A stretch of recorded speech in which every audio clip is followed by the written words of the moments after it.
সৰ্বপ্ৰথমে মই সকলো বিদ্যাৰ বাকী ৰাইজক এই দিনতে সকলোকে শুভেচ্ছা জ্ঞাপন কৰিছোঁ আৰু আমাৰ যি শান্তিৰ প্ৰমোদ বড়ো ডাঙৰীয়া তথা আমাৰ ভাৰতবৰ্ষৰ প্ৰধানমন্ত্ৰী নৰেন্দ্ৰ মোদী ডাঙৰীয়া, আমাৰ ভাৰতৰ গৃহমন্ত্ৰী অমিত শ্বাহ ডাঙৰীয়া আৰু মুখ্যমন্ত্ৰী ডক্টৰ হিমন্ত বিশ্ব শৰ্মা ডাঙৰীয়া দেৱ সকলোকে হৃদয়ৰ পৰা অন্তৰৰ পৰা ধন্যবাদ আৰু শুভেচ্ছা জ্ঞাপন কৰিব খুজিছোঁ, কোটি কোটি প্ৰণাম দিব খুজিছোঁ। কাৰণ কথাটো হ'ল যে 2020 চনত 27 জানুৱাৰীত যিটো শান্তি চুক্তি হৈ গ'ল, সেই বিটিআৰ শান্তি চুক্তিৰ পিছত আমি চাবলৈ পাইছোঁ যে ইয়াত কেতিয়াও তেনেকুৱা ধৰণৰ জাতিগত দাংগা হোৱা নাই, ইয়াত কোনো জাতিগত সংঘৰ্ষ হোৱা নাই, ইয়াত কোনো ধৰণৰ তেনেকুৱা বম ফুটা নাই, অহিংসা তেনেকুৱা হিংসাত্মক তেনেকুৱা পৰিৱেশ ইয়াত সৃষ্টি হোৱা নাই। আৰু সেইটোৰ ক্ৰেডিট কমপ্লিটলি এইকেইজনৰ ওপৰত আমি দিব লাগিব আৰু তেখেতসকলক আমি সকলো বিটিআৰবাসী ৰাইজ ধন্যবাদ জ্ঞাপন কৰিব লাগিব। আৰু চবতকৈ ডাঙৰ ছাকচেছটো ক'ব লাগিব এইটোৱেই, কাৰণ এতিয়া যিমানখিনি দফাৰ কথা আপোনালোকে সুধিছে যে বিটিআৰ চুক্তিত যিমানখিনি দফা আছে কিমানখিনি ৰূপায়ণ হ'ল কিমানখিনি হোৱা নাই, মই ভাবোঁ যে সকলোতকৈ প্ৰথম প্ৰায়ৰিটিটো হ'ল শান্তি। আৰু সেই শান্তিটো আমি স্থাপন কৰিবলৈ যে সক্ষম হ'লোঁ, কাৰণ ৰাইজে সেইটোৰ কাৰণে বহুত চিন্তিত হৈ পৰিছিল, বহুত দুখত বহুত কষ্টত বহুত ভয়ত থাকিব লগা হ'ল।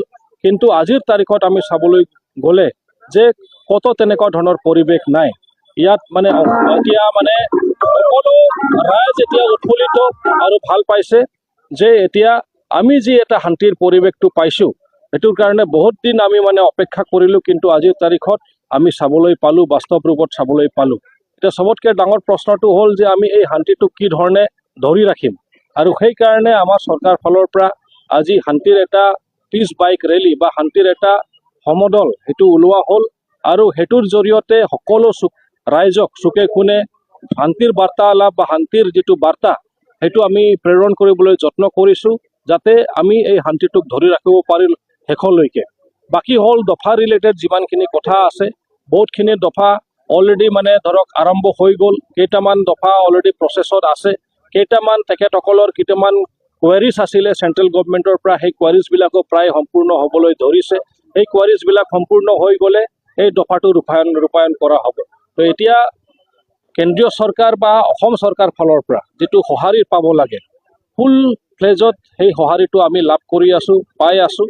আৰু আমাৰ বিশ্বাস আছে ভাৰতৰ প্ৰধানমন্ত্ৰীৰ ওপৰত, অসমৰ মাননীয় মুখ্যমন্ত্ৰী ডক্টৰ হিমন্ত বিশ্ব শৰ্মা ডাঙৰীয়াৰ ওপৰত। তেখেতসকলৰ নেতৃত্বত প্ৰত্যেকখন দফা মানে আখৰে আখৰে পালন কৰা হ'ব বা আখৰে আখৰে ৰূপায়ণ কৰা হ'ব, সেইটো আমাৰ বিশ্বাস আছে, দৃঢ় বিশ্বাস আছে আৰু তীব্ৰ গতিত আগবাঢ়িব। তো সেইটোক লৈ কোনো মতনৈক্য হ'ব নালাগে। বহুতখিনি দফা অলৰেডি প্ৰচেছত আছে অলৰেডি, আৰু কেইটামান খালি বাকী আছে, যিটো ক্লেৰিফিকেশ্যনছ হৈ গ'লে সেইটোৰ কামো আৰম্ভ হৈ যাব।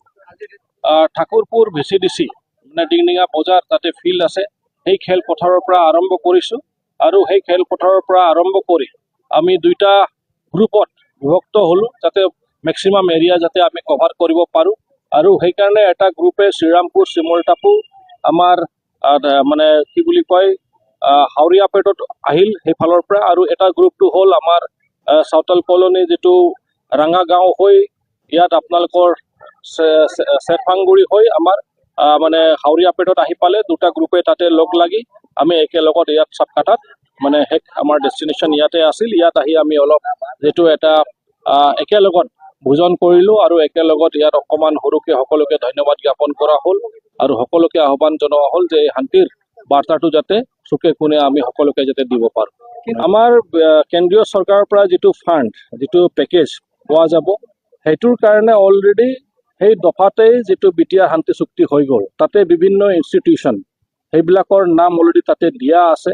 প্ৰত্যেকখন মানে আমাৰ ইনষ্টিটিউশ্যনৰ নামত ফাণ্ড ৰিলিজ কৰা হ'ব। সেইটো DPR যিটো ডিটেইল প্ৰজেক্ট ৰিপৰ্ট সেইটো বিচাৰিছিল বা প্ৰজেক্ট প্ৰপ'জেল যিটো বিচাৰিছিল, সেইটো দিল্লী গভৰ্ণমেণ্টক পঠোৱা হৈছে। আকৰ্ডিংলি সেইমতে ফাণ্ডবিলাক ৰিলিজ কৰা হ'ব। আৰু অতি শীঘ্ৰে আমাৰ যিটো 125th এমেণ্ডমেণ্ট বিল সেইটো যিহেতু প্লেচ কৰা হৈছে বা প্লেচ কৰা হ'ব, সেইটো যদি পাছ হৈ যায় তেনেহ'লে এটা ডাইৰেক্ট ফাণ্ডিঙৰ সুবিধা কেন্দ্ৰীয় চৰকাৰৰ পৰা আমাৰ বিটিআৰ চৰকাৰলৈকে তেখেত আহিব, আৰু তেতিয়া আমি বেছিকৈ ৰাইজৰ কাৰণে কাম কৰিবলৈ সক্ষম হ'ম। তো ফাণ্ডৰ ষ্টেটাছটো বৰ্তমান এনেকুৱা আছে, আৰু যিমানখিনি ফাণ্ড আমি এতিয়া পেকেজত আছে সেইটো ওৱান আফটাৰ আনাডাৰ এই যিবিলাক শিক্ষা অনুষ্ঠান হওক, বিভিন্ন ইনষ্টিটিউশ্যন হওক, প্ৰতিষ্ঠান হওক, সেইবিলাক বনোৱাত কামত আমি খটাই আছোঁ বা আৰম্ভ কৰিছোঁ। কেইটামানৰ ৱৰ্ক অৰ্ডাৰো হৈ গ'ল, এতিয়া কাম চলি আছে। কেইটামানৰ ৱৰ্ক অৰ্ডাৰ ইছ্যু হৈ আছে, কেইটামানৰ এই লেভেলত আছে, এপ্ৰুভেল লেভেলত আছে। তো এই তেনেকুৱা ধৰণে কামবিলাক চলি আছে। তো ফাণ্ডবিলাক এনেকুৱা ইউটিলাইজ কৰা হ'ব। এতিয়া পৰ্যায়ক্ৰমে আমাৰ টেট, যিটো ষ্টেট লেভেলৰ যিটো টেট, সেইটো হৈ গ'ল। PTC পৰ্যায়ত যিটো টেট, সেইটোও হৈ গ'ল। এতিয়া সেই এক্সামত যিবিলাকে পাছ কৰিছে, তেখেতসকলক কোন এলিজিবল হ'ব, তেখেতসকলক চাকৰি প্ৰদানৰ এটা ব্যৱস্থা অলৰেডি আগত গ্ৰহণ কৰা হ'ল আৰু ৰিচেণ্টলি সেইটোৰ এডভাৰটাইজমেণ্ট ওলাবলৈ গৈ আছে। আমাৰ যিমান স্কুলবিলাক আছে, য'ত শিক্ষা অনুষ্ঠানবিলাকত শিক্ষকবিলাক কম আছে, শিক্ষক শিক্ষয়িত্ৰীসকল, তাতে এটা ৰেচনেলাইজেশ্যন প্ৰচেছ চলি আছে, যাতে পিউপিল বা ষ্টুডেণ্টৰ ৰেচিঅ'ত যাতে আমি টিচাৰ্ছবিলাকক তাতে যাতে পঠাব পাৰোঁ। যিমান শ্বৰ্টেজ আছে, আমি আশা কৰোঁ অতি শীঘ্ৰে আমি SIUৰ কাৰণে ষ্টেটকো পঠাইছোঁ। নতুন পষ্ট ক্ৰিয়েশ্যন বা য'ত ভেকেণ্ট হৈ আছে, সেইটোৰ কাৰণে এটা প্ৰচেছ চলি আছে। সেইটো এপ্ৰুভেলটো পাই গ'লে অতি শীঘ্ৰে সেই টিচাৰ্ছৰ যিটো গেপ আছে, সেইটো ফুলফিল হৈ যাব আৰু এপইণ্টমেণ্ট প্ৰচেছটো সেইটো